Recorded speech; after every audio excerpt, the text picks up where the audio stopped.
Hello, it's me again. I just thought I would do a quick update. I called my insurance company on Thursday because at the conclusion of my dietitian class last Wednesday, they said that the next day they would upload the note and then they would be able to submit to insurance for the pre-certification approval. And me being the planner I am and probably a little bit of a type A personality, thought it might be a good idea just to check with insurance where that was. And I'm glad I did because when I called insurance, they actually had not received the paperwork for my pre-certification. So that prompted me to call the surgery center and talk to the coordinator and ask her what she needed from me to be able to do that. And I'm really glad I did that because she didn't think she had my weigh-ins and missed 6 of the 7 pages of the fax that I sent over with that information previously. That being said, she found that information while we were on the phone and said that I needed one more thing from my doctor's office, which I requested. I am hoping she said she would have it submitted by 5 o'clock on, I think that was Tuesday, and I'm now on Thursday evening. So tomorrow I'm hoping if I call insurance that it is submitted and somewhere in the approval process because I'm getting towards the end of January. It's the 3rd week of January and am ready to move forward and get started with surgery.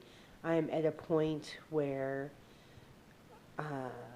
eat my tastes have changed just from kind of eating a lot less and on the pre-surgery meal plan, which mine is not a liquid meal plan, but it is pretty light on calories, and there are every now and then things that I think about that I think I'll miss after gastric bypass, so I will try them.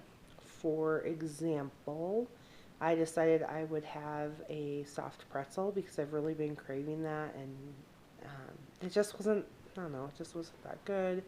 I also thought a cheeseburger would be really good from Red Robin. It wasn't. So I'm kind of to a point now where it's, I don't know, it's just not as exciting as I thought it would be, which I guess is a really good thing and really positive in terms of if you taste something that's not as good as you thought it would be, then it makes me feel better that I'm probably not going to miss it down the road. So, that being said, oh, I also ordered some of the stuff from Amazon that I'll need for post-surgery. I've also been looking at where my nutrition will need to be post-surgery, so I know that I need 3 grams of fat or less per 100 calories, same for sugar.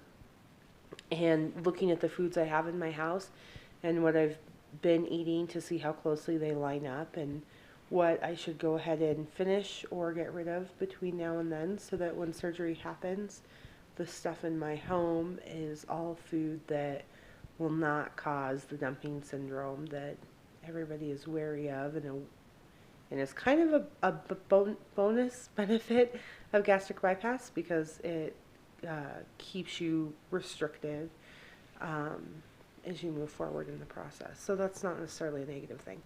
But it is a big lifestyle change, and I think I'm slowly, day by day, getting closer and closer to what all of those lifestyle changes look like and what they mean. I occasionally think I should jump out of the online support groups I'm in because they can be a little bit negative, or they can post really horrendous stories, which scare the crud out of me. But I have to remember that that's like 1 out of 52,000 people in a group that maybe posted something horrendous, and certainly isn't reflective of everything overall, but something to be aware of and make sure that you're with a skilled provider. I think this week the biggest thing I've learned is you really have to advocate for your health care. If I wouldn't have called, I would have thought it was submitted for surgery and it never would have been submitted, which would have made me very, very angry. So that would be one thing I've learned in this process so far. Advocate for yourself. Advocate, advocate, advocate. Anyway, hopefully I'll have an update soon that I have a surgery date. Bye.